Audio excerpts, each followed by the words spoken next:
Salamat ka Gobernador Arja sa nakuha sa iyan yung na tupad na dapat kinisama sa nilawin na doon mga nginabuhi. Pasalamat ni sa ni Gobernador kasi ang among gamay nga pangita mabigangan po nga makapalit ko niyo mga panagat na ginagmay para maawon sa kalisod ng among pamilya.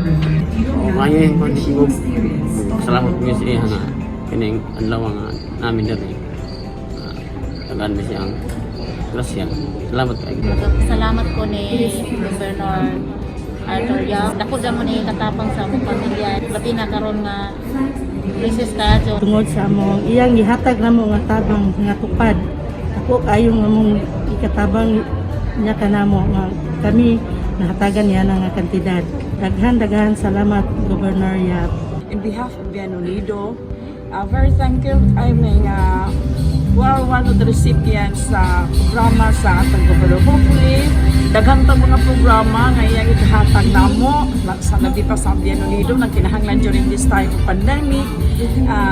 Hinaot-unta nga with all the blessings nga iyang ka-share namo at the other municipalities sa Bohol. Thank you so much, Governor Arthur.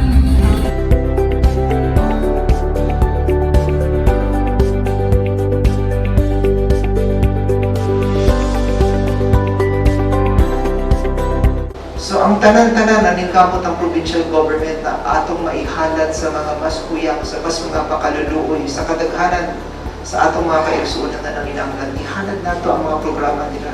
So hatag na ng 8 kilos rice para sa kada pamilya. Ang mga tourism operators, mga naigo na nasa tourism industry, kitagantod nato ng 10 kilos rice. Ang transport operators, mga tour operators. Ang mga mayor, tanan, para sa ilang mga water projects, 1 million kada usa. So mga kinaimportantehan na ibalik na nato ang kusog sa atong ekonomiya. Ha? Tabangan ko palihugang sa mga pagpaambit sa mga aktibidades nato sa atong mga programa. Pwede ba? Ha? O congratulations ninyo tanong. Kapong kalipay, napong karong na.